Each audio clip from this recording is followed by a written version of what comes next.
Dear friends, I'm happy to be together with you today as we keep on our study about this beast of Revelation chapter 13, the beast rising up out of the sea. We'll continue to see how it evolves and becomes of paramount importance in the rest of the events. May I propose we read together verses 4 to 6, Revelation chapter 13, verses 4 to 6.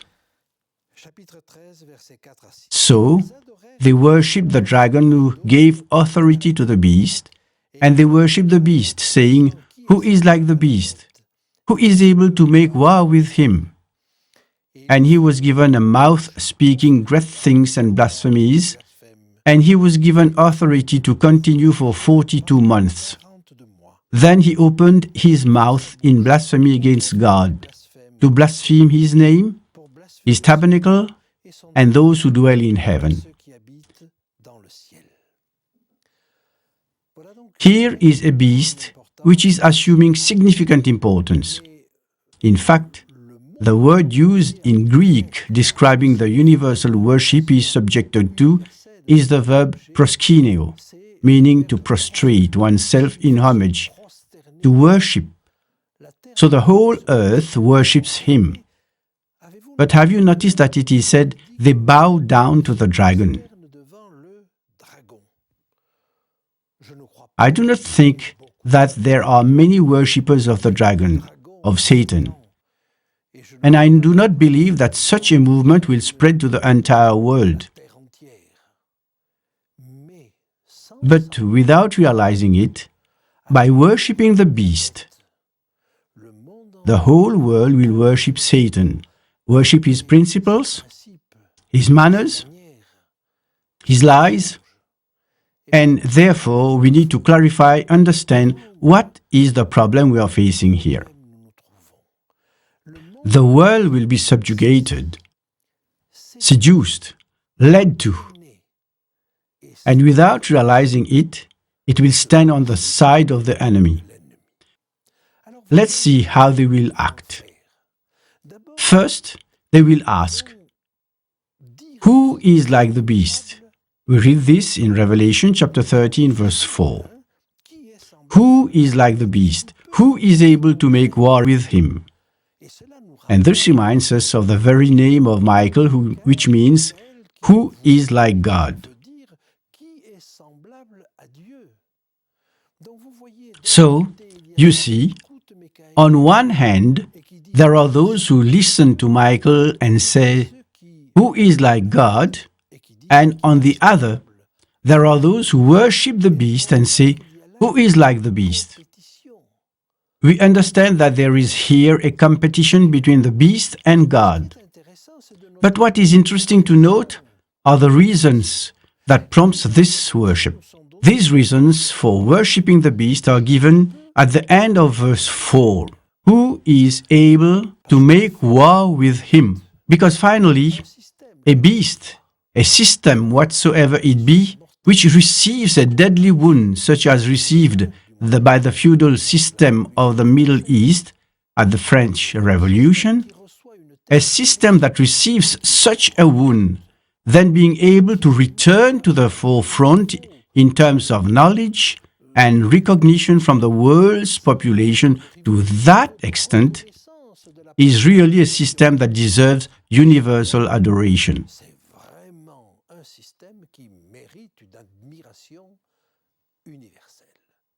Well, this is what will happen.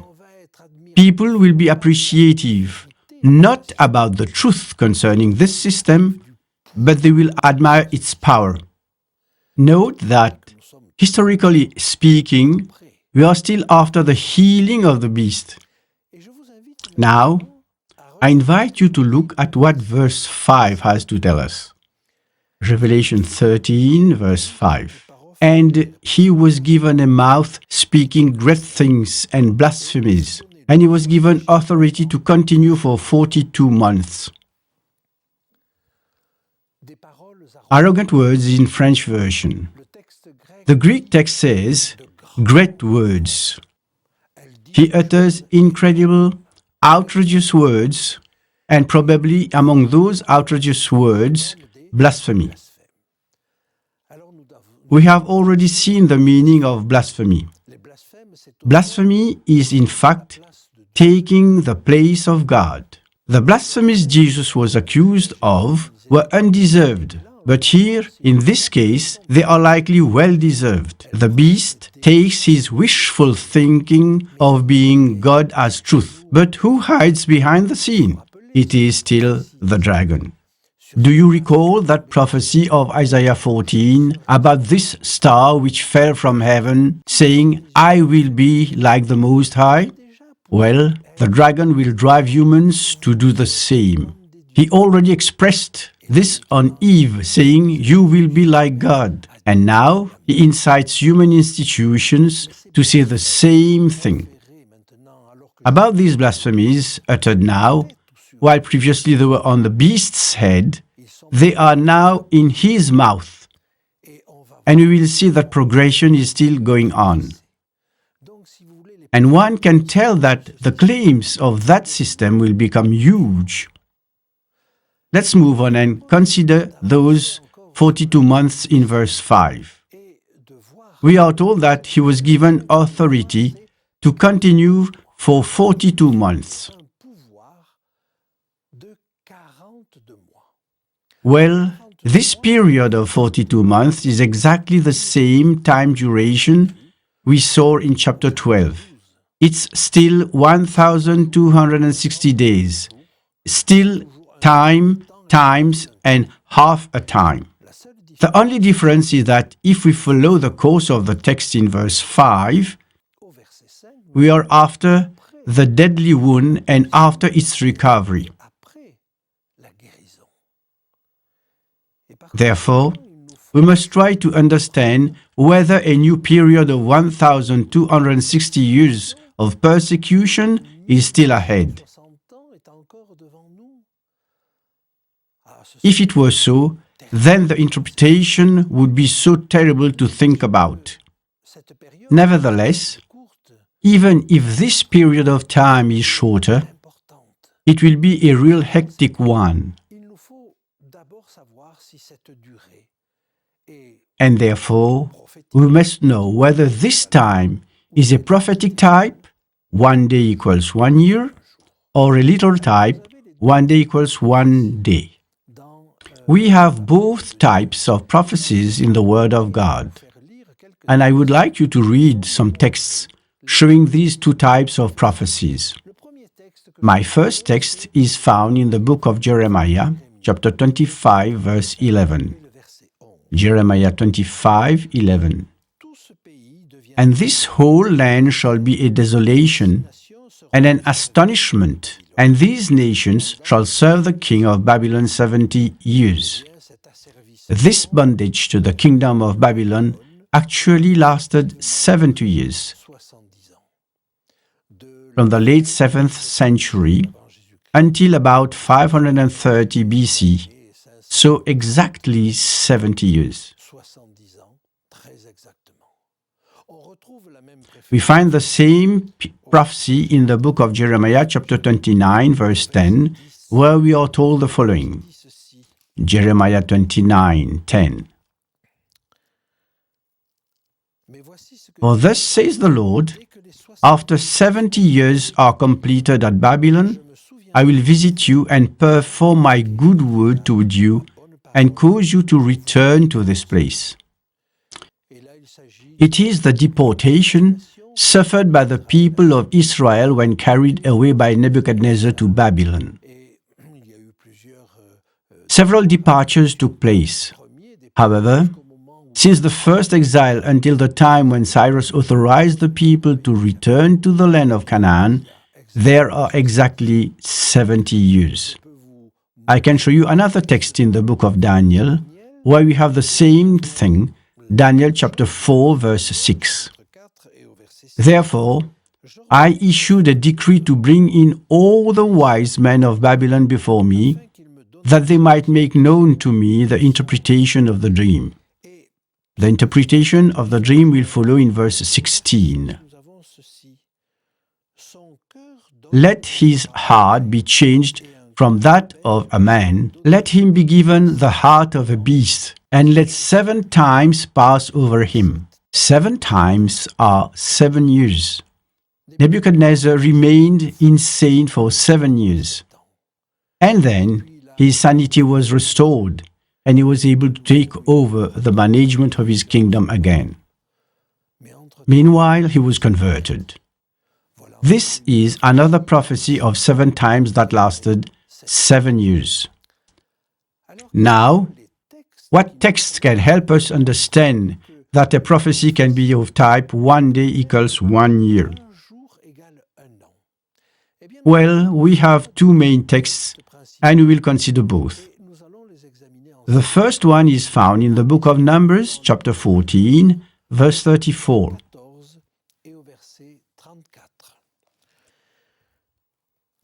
According to the number of the days in which you spied out the land, 40 days, for each day you shall bear your guilt 1 year, namely 40 years, and you shall know my rejection.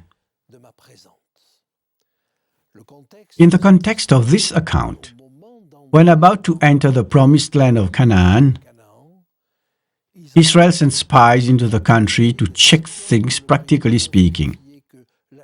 And the spies explore the country for 40 days. When they return, they marvel. The country is wonderful. And they bring back the fruits of the land of unparalleled beauty.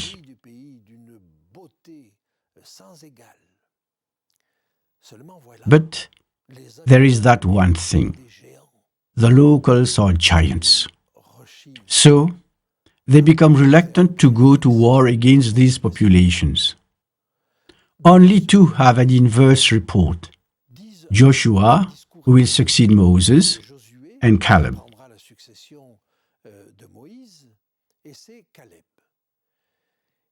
And in that case, God says, "You do not want this country? Well, as you have explored this country for 40 days, you will explore the desert for 40 years."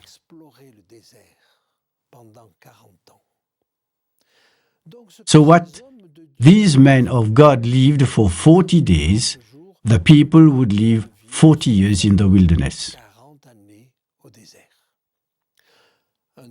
A second text establishes the same principle.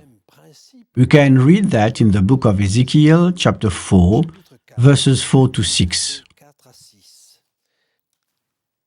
God speaks to Ezekiel and makes him a living parable.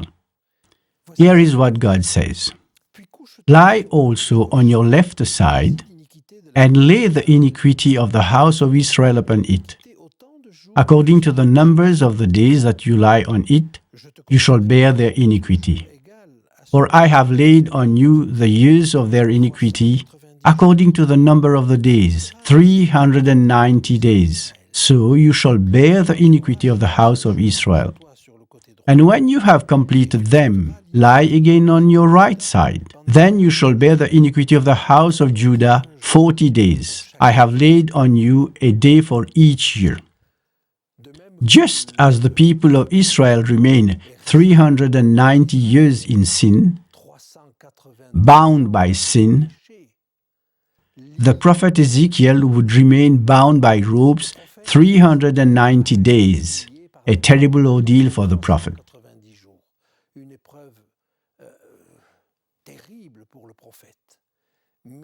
But the people had to be impressed. So, after 390 days, Ezekiel stayed bound for 40 days on the other side, corresponding to the 40 years of Judah's sin. We do still have here the same principle established: 1 day equals 1 year. Just like the people have sinned for 390 years and 40 years, the prophet Ezekiel would remain bound 390 days and 40 days.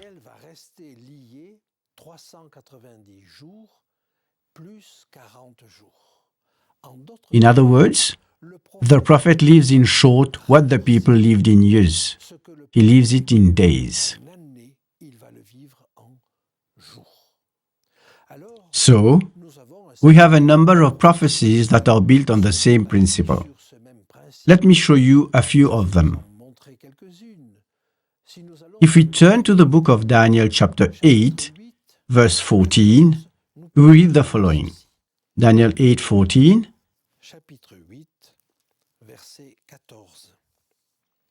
And he said to me, for 2,300 days, then the sanctuary shall be cleansed. These 2,300 evenings and mornings are actually 2,300 years ending on 1844 AD. We shall have the opportunity to talk about these things later. We have a second text in the book of Revelation, chapter 2, verse 10. This is the letter to the church of Smyrna.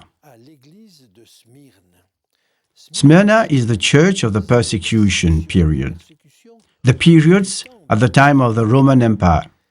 Here is what Jesus said, Revelation 2:10.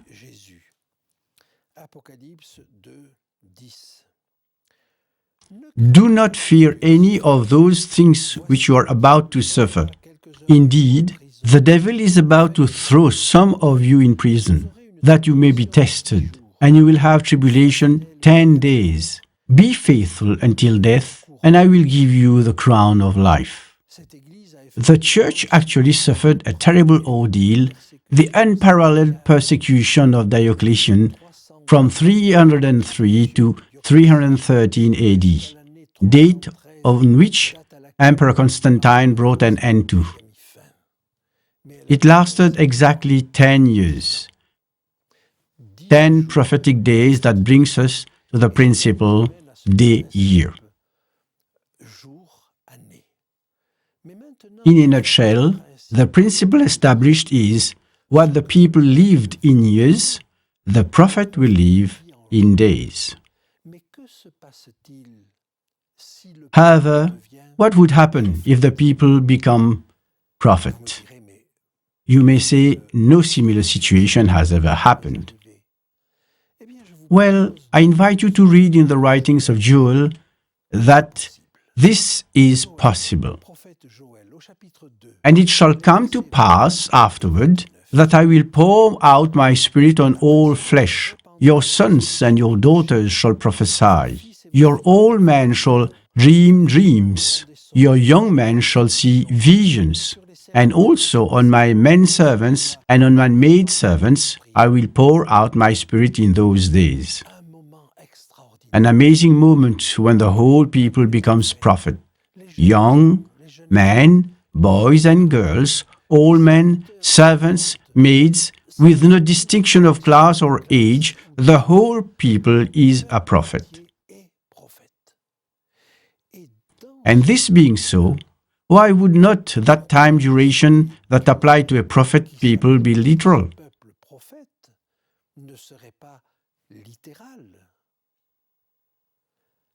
So we must ask ourselves the question, couldn't this time duration of 42 months mentioned in Revelation 13 correspond to a period when the people becomes prophet?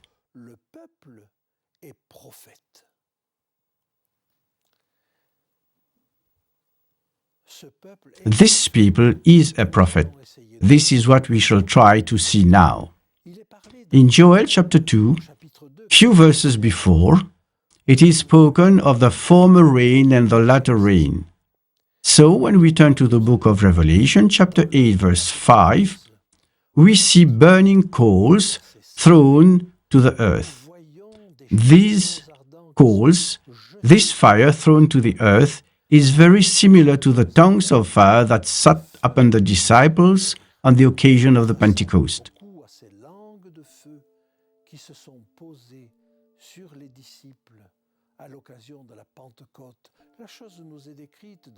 This event is described in the book of Acts chapter 2. And so we can understand that there is a double achievement. The former rain of the Spirit that was experienced at the beginning of our era, but there will be the latter rain, certainly even more abundant, which will be beneficial to the whole people. we are used to double fulfillments. Didn't Jesus say that what happened in Noah's time will happen likewise? What happened in the days of Lot will take place again? So, in his prophetic discourse of chapter 24 of Matthew, Jesus describes what will be the end, comparing the fall of Jerusalem and the last days events. Now the question is simple. If these things must happen, don't we want to be part of the people who will receive the latter rain? To belong to this people where children, your old men, young men, servant maids, everyone will be filled with the Spirit? At that time, when temptation, when seduction will be huge, will not God's people need the Spirit, not only to see clearly, but to proclaim at that time a clear message?